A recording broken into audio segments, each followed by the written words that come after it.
Ang goal ko this 2024 ay maging healthy. Ang hirap kayo magkasakit, di ba? Kaya naman, isi-share ko na rin sa inyo yung simpleng pabaon ko for my husband. Hi mga ka-low carb! Let's start with this bell pepper. Hiwain lang natin yan, then tanggalin yung buto. Depende na sa slice na gusto nyo. Yung ginawa ko is maninipis lang para medyo magkasya siya dun sa paglalagyan ko. Kung hindi ka naman kumakain ng bell pepper, pwede mo naman alisin.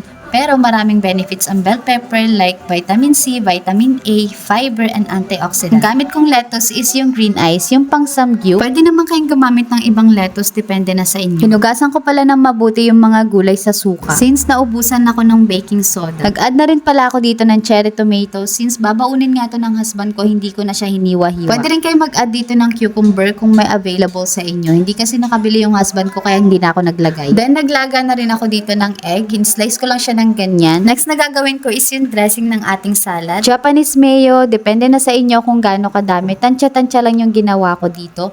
Olive oil, apple cider vinegar, salt and pepper. Nag-add din pala ako dito ng lemon, hindi ko pala naisama sa video. Then mix all together lang. Much better talaga na ikaw na lang gumawa ng salad dressing mo. Kesa bumili sa labas kasi alam mo at nakikita mo kung ano yung mga ingredients na nilalagay mo. Yung nabibili kasi sa labas, may mga preservatives na yon at may mga sugar na. Kaya mas okay na homemade dressing na lang yung gawin mo. Then nag-slice na rin ako dito ng avocado. Avocado is a good source of fats. Ang ganda ng avocado, no? Anyway, bigay lang po yan. Hindi pa panahon ng avocado kaya medyo pricey pa sila. Sineparate ko na lalagyan yung avocado. Once kasi na-slice na siya, mabilis na siya mag-brown. Para hindi siya mabilis mangitim o mag-brown, mag-squeeze lang kayo ng konting lemon or calamansi. Then mag-a-add ako dito ng chicken breast. Hindi ko pala na-videoan kung paano ko to marinate or pre-prepared. Sobrang easy lang ng pagmamarinate ko dyan mga mare at sobrang dali niya lang i-prepare. In less than 10 minutes ko lang siya minarinate. Habang nagbo-boiled ako ng egg, doon ko pa lang siya minarinate. Then niluto ko rin agad after maluto nung egg. Then niluto ko lang pala yan sa kawali. Pwede niyo siyang lutuin sa air fryer. Yung ingredients niya ilalagay ko na lang sa comment section or sa caption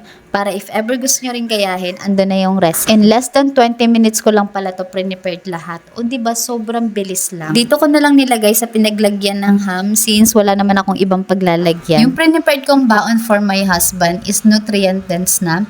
May fats, may protein, and may carbs, yung mga gulay. Pinagbaon ko na nga rin siya ng kape pero walang tubig. Sabi ko doon na lang siya kumuha ng mainit na tubig para hindi matapon habang nagbabiyahe siya. So yun lang. Thank you for watching. Stay healthy, stay low carb. Bye!